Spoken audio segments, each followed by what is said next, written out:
Hey everyone. In this video we're going to be talking a little bit more about long division.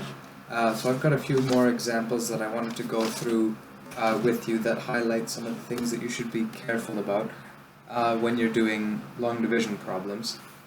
So in the last video we got a feel for how long division works and what the process is that you have to use when you're going through a long division question. So where the dividend goes, where the divisor goes, where the quotient goes, how to write all of it, how to arrange all of that stuff, all the subtraction, pulling down the next digit, all that stuff. So that whole process we already covered. And so in this video what we're going to do is we're going to do more examples. So the first one is just going to be sort of a step up in terms of complexity, just so that we get a little bit of a feel for how this kind of thing can get harder. But then what we're going to do after that is we're going to sort of backtrack in terms of the complexity of the examples. We'll go to some simpler cases a little bit later, working with smaller dividends but maybe larger divisors. And I just want to point out a couple of things there. And then there's a little bit extra that if we have time I'll get to it, but we didn't have time in the last video, so we didn't get to it there. But yeah, either way, the little extra thing isn't something you're going to be tested on, but I will touch on it either in this video or hopefully in one very soon. So let's start by just going through another example similar to the ones that we did before this. So we'll start with 3,532 divided by, hopefully you can see, I don't know if you can see that division sign, if it looks like a division sign or a minus sign, so let me do that. Hopefully that's a bit better. 3,532 divided by 13. So now we're jumping up to a little bit of a bigger divisor. Before we were working with single digit divisors, now we have a double digit divisor. So when we set up the problem, we're going to put 3, 5, 3, 2, and this kind of thing, and a 13. Right there. And I encourage you to take up lots of space when you do this. Make sure you leave enough space at the top for you to write in an answer, but leave enough space. Use a whole lot of the sheet. Now, I haven't used a ton of the sheet with these examples here, but I'm not by any means scrunching the examples into a tiny space. So yeah, don't try and squish it all. If you've got one page and you're trying to do long division questions, don't try and fit more than maybe 6 on a page. Some people, they would try and fit more like 15 on a page. Just don't do it. It makes it easier to make errors.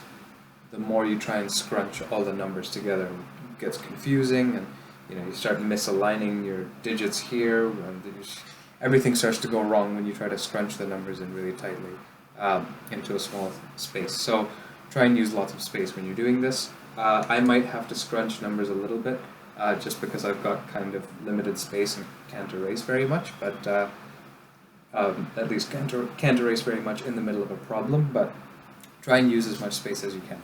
So, first step.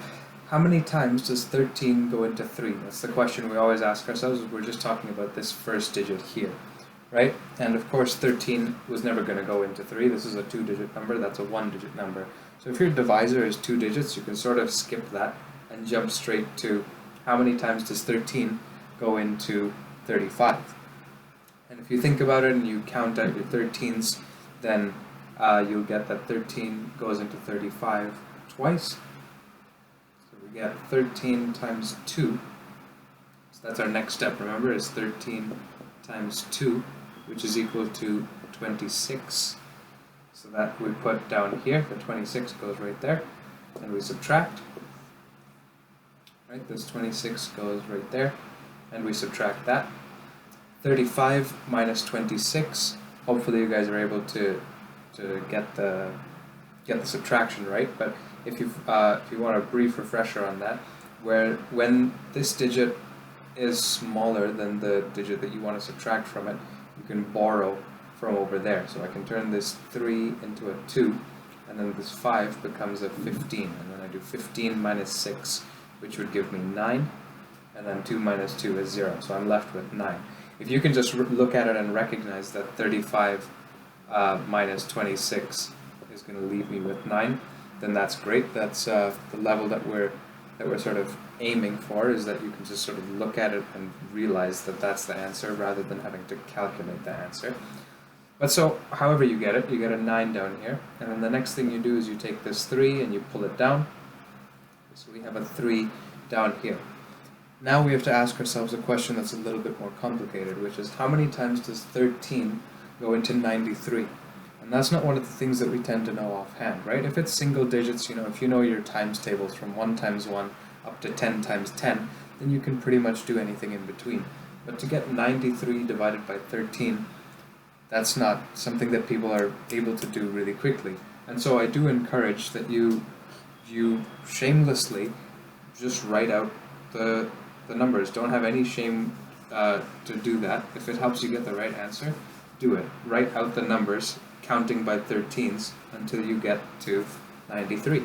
So what we get is 13 times 1 is 13, 13 times 2 is 26, 13 times 3 is 39. I'm not writing the 13s over and over again just to save myself a little bit of time, but you could write the whole thing if you want.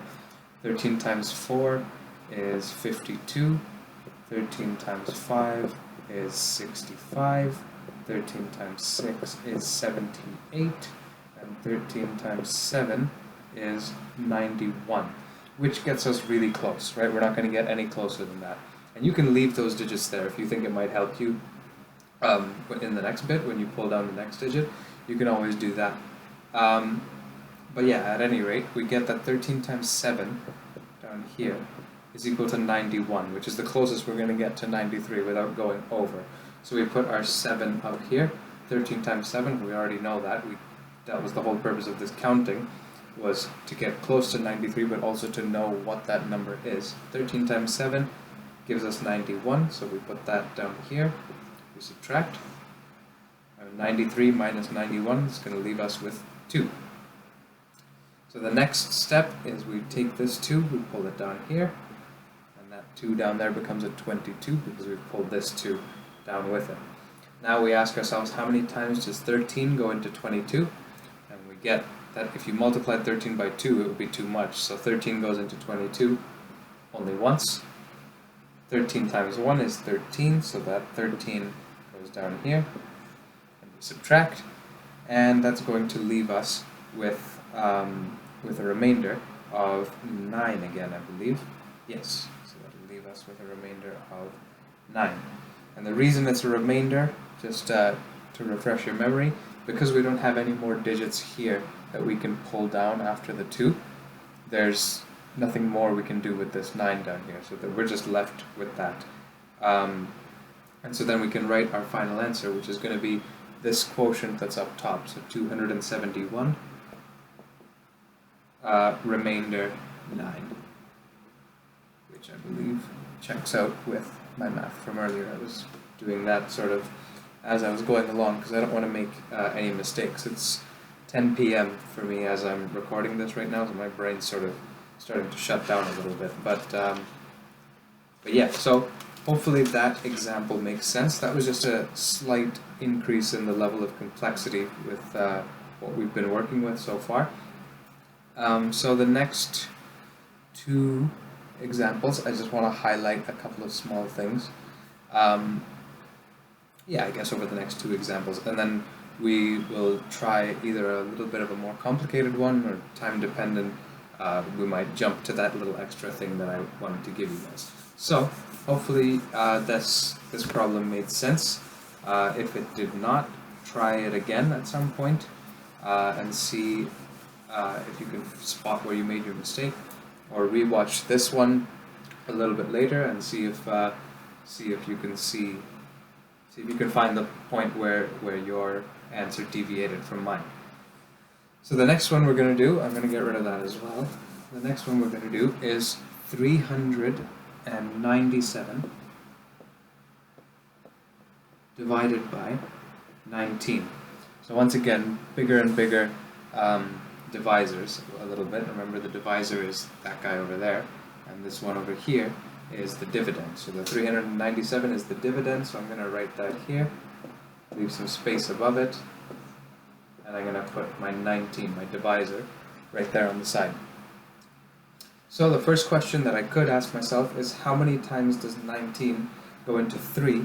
But because our divisor is already a 2-digit number, that's kind of an irrelevant question to ask, because we know it's never going to go into just the first digit. So then we consider the first and the second digit.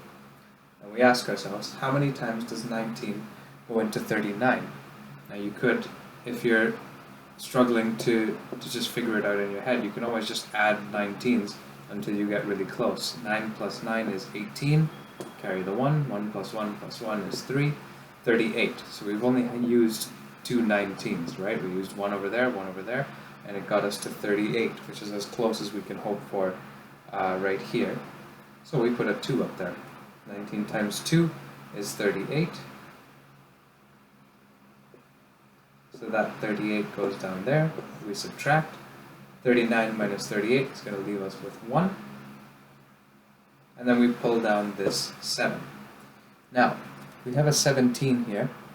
A lot of people, a lot of people, when they're first getting into this, they think, alright, 19 doesn't go into 17, I'm done. Problem's finished. The answer is 2. Answer doesn't look like it should be 2, right?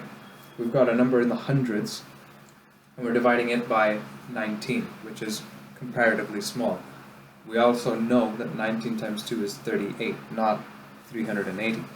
So, we're clearly missing something. So what we have to do is we have to ask ourselves, and this is what I was saying in the last video, I think, is that you ask yourself, how many times does 19 go into 17, and you have to answer it with a number. Because if you say it doesn't, then it's like, okay, I can't do anything with this, it doesn't go into 17, problem's finished. But if you answer with a number, how many times does it go into 17? It goes into 17 0 times. Then that reinforces that you have to put a 0 up top. Okay? So if it goes 0 times up top, then now you can do 19 times 0 is 0, subtract, and you're still left with 17. So that last bit with the subtraction is a little bit redundant, but it is good practice because it reinforces that you put that 0 up there. And so then you'd be left with a remainder of 17 here. Or if you wanted to keep going with decimals and doing that 0.0 thing from the end of the last video, then you could do that as well, but we're not going to go down that route yet. We'll do stuff with decimals next week. So yeah, so that's it. That's the whole problem. We've run out of digits to pull down. We only had 3 digits here. So we get that our answer is 20, remainder 17. And one thing that you can always double check to make sure that you're doing the problem right is make sure that your remainder is smaller than your divisor. Because if this remainder is bigger than 19, then that means we didn't do this this step with asking ourselves how many times 19 goes into this. We didn't do that right if the remainder is bigger than 19, right? So your remainder has to be smaller than your divisor. Alright, so hopefully that problem made some sense. Hopefully you aren't running into any problems with that. We'll do one similar problem, and then depending on the time I may just jump ahead to a slightly longer example. But we'll see, we got time. So, I'm going to get rid of that over there, and this right here, and this right here. So, next problem is going to be 512 divided by 17. Okay, so again a slightly larger divisor than what we've been working with before today. So we set up our problem like this, dividend underneath, divisor on the outside, and we start by asking ourselves how many times does 17 go into 5, which obviously it's not going to. 5 is a single digit number, 17 is a double digit number, that's irrelevant. So we include the 1, and we ask ourselves now how many times does 17 go into 51. You can count by 17s to figure that out, so we get 17 plus 17, Hopefully you can see that. I'm going to see if I can use the thicker end of the marker. 17 plus 17, so we get 7 plus 7. 7 plus 7 is 14. And then we carry the 1, so 1 plus 2 plus 3, or 1 plus 1 plus 1 is going to give us 3, so that's 34 right there. So that's 17 times 2 is 34, right? We can add on another 17. This is the third 17 that we're using. 7 plus 4 is 11, we carry the 1. 3 plus 1 plus 1, that's 5, so that's 51. So what we get is that 17 goes into 51 exactly 3 times. So I can put a 3 up here above the 51. And if you prefer, you could also have gotten to that answer by just sort of testing. You know 17 times 1 is 17. You could have gone through the multiplication and gone, okay, 2 times 7 is 14, blah, blah, blah. Get 34 that way. And I was like, oh, okay, that's still far from 51, so I can try again with a bigger number. And maybe you are a little bit overconfident. You try it with 4. And you get, oh, 4 times 7 is 28, carry the 2, 4 times 1 is 4, plus 2 is 6, and you realize, oh, this one is too big. So then you have to backtrack and you've got to do 17 times 3, and then you get that it's going to be 51. So you might have to work through that stuff kind of on the side a little bit. And I encourage you to do that extra work that you're showing to get these numbers. Do that on the same page, or do it on the back side of the page, or whatever. In the margins, anywhere that you have space that it's not getting in the way of your answer, do it there, so that whoever's looking at it later can see sort of the thought process and how you're getting these numbers and how you're getting these values. So that said and done, we get that 17 goes into 51 3 times. So 17 times 3, we just figured out that that's exactly 51. So we put that 51 right here, and we subtract. 51 minus 51 is 0. Now some people also get a little bit stuck if they get a 0 in the middle of the problem. I haven't yet brought down the 2. I still have another digit to bring down. But they see the 0 and they think, oh, I'm finished. The answer is 3 with a remainder of 0. No. No, no, no, no, no. You're not finished the problem until you're done pulling down all the digits and asking yourself that question one more time. So we pull down this 2 and we ask ourselves once again, how many times does 17 go into 2? And you want to answer with a number. So you say 17 goes into 2 0 times. That reinforces that you have to put a 0 up there. 17 times 0 is 0. 2 minus 0 is 2. Now you can say that this is your remainder, because now we've run out of digits after this 2. There's nothing here. There's nothing here for us to pull down. So we're done the problem. If there was another digit there, then we would have pulled that down, and of course we would still not be done the problem.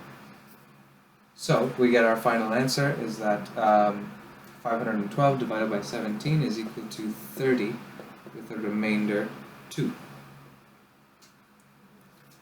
And of course, like I said in the last video, at least I hope I said in the last video, is you can always check that you've got the right answer by doing the quotient multiplied by the divisor plus the remainder, and it should give you back your dividend. So you can always check that to see if you're on the right track.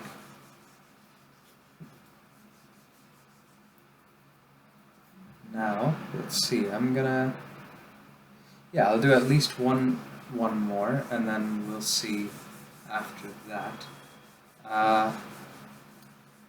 We'll do at least one more and possibly 2 more long division questions, and then I'll leave the extra thing for another time.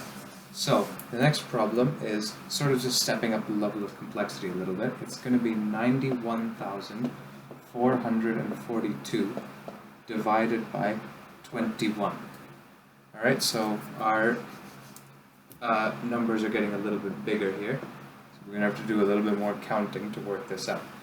So we set up our dividend, 91442,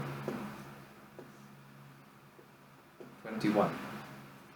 Alright, so we ask ourselves again to start, how many times does 21 go into, we could have said 9, but we know that's not going to happen, so how many times does 21 go into 91? And if you count by 21s and just leave that there on the side, that might help you. So 21, when you add 21, you're going to get 42, then you're going to get 63, then you're going to get 84, then 105, and 126, and that should hopefully cover all our bases for this particular problem. Yeah, I've done that, right? Yes. So we can look at this and we can see, all right, the closest number to 91 that's still smaller than 91 is this 84 right here. So that's going to be 21 times 4, right? 21 times 1, 2, 3, 4 is 84. So I'm going to put the 4 up top above the 1, and I'm going to subtract. 21 times 4 is 84, so the 84 goes down there. Alright, hopefully this is making a little bit more sense. I hope I'm not going too fast. But when I do like sort of a review thing for the exam, or for the test, I will go slower once again. So 91 minus 84, that's going to leave us with 7 down here left over. Then we pull down this 4. I personally find these arrows a little bit distracting, so at some point I may stop using them. I'll keep them there for now, but if you're finding that it's getting distracting, you don't have to keep it there in your own notes. Whoever's looking at your test after you've written it, or looking at your assignment, should be able to understand that you've brought that 4 down. So then you ask yourself, how many times does 21 go into 74? And this is where keeping this type of table is useful, because you're going to refer to it again and again when you have bigger and bigger divisors, right? So we want to find the number that's closest to 74 while still being smaller than 74, and so we get that that's going to be this 63 this time, which is 21 times 1, 2, 3. So we put a 3 up there. 21 times 3 is 63. So the 63 goes here. We subtract. 74 minus 63 is going to leave us with 11. And then we pull this next 4 down, the next digit down. So we get, now we're trying to figure out how many times 21 goes into 114. Alright, so this is where the table comes in handy once again. So we get that the closest number to 114, that's still smaller than 114, is 105, which is 21 times 1, 2, 3, 4, 5. So we can put a 5 up here. And then we can subtract. 21 times 5 is 105, so we put that over here. And we subtract, and that's going to leave us with 9 once again. We pull down our final digit, which is this 2 over here. So we're going to have a 2 down there. I'm running a little bit out of space now, so I'm going to just scrunch this up just a little bit. You guys keep it where it is on your pages. So we got 114 minus 105, which left us with 9. Which left us with 9, and then we brought down a 2. So we got 92 there.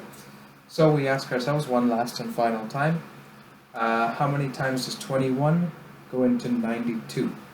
And we get, looking at this table, that once again it's going to be that 84 right there, which is 21 times 1, 2, 3, 4. So we put a 4 there. 21 times 4 is 84, so we put an 84 down there. And we're left with an 8 at the bottom, which hopefully you can see, but if not, that's an 8 right there. So this is the tail end of the problem right here.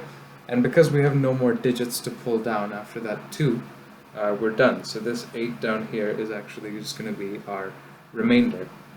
And so your final answer would be this thing up top, 4,354, remainder 8. Alright, so hopefully that makes sense. We're going to go through one last problem where the dividend is huge but the divisor is small. So hopefully this will go a little bit quicker. And hopefully this problem here makes a little bit sense. Makes a little bit more sense now that you're hopefully getting into the groove of how to do these long division problems, in case you'd forgotten before this. Maybe you guys are all finding this tremendously easy and you're just enjoying the break after all the trigonometry we did last year. So the last problem we're going to do today is the following. It's going to be 103,482 divided by 3. Alright, so we're going to write that in. So we got 1, 0, 3, 4, 8, 2. Put that thing there, and a 3. Alright, so now we start. We ask ourselves, how many times does 3 go into 1? It doesn't. 0 times, whatever you want to say. So we consider the next digit. How many times does 3 go into 10? And we get that 3 goes into 10 3 times, so we put a 3 up top. 3 times 3 is 9, so we put the 9 here, and we subtract. 10 minus 9 is 1. Next we pull down the next digit, that 3 over there, so we have a 13 here now. How many times does 3 go into 13? 3 goes into 13 4 times, so you'll put a 4 up there. 3 times 4 is 12, so you put the 12 down here under the 13, and you subtract. 13 minus 12 is 1, and we repeat. We bring down the digit. We ask ourselves, how many times does 3 go into the new number down at the bottom, which is 14? How many times does 3 go into 14? Once again, it goes into 14 4 times. 3 times 4, the digit that you just wrote down, there, so in this case the 4. 3 times 4 is 12, so we put a 12 here, and we subtract.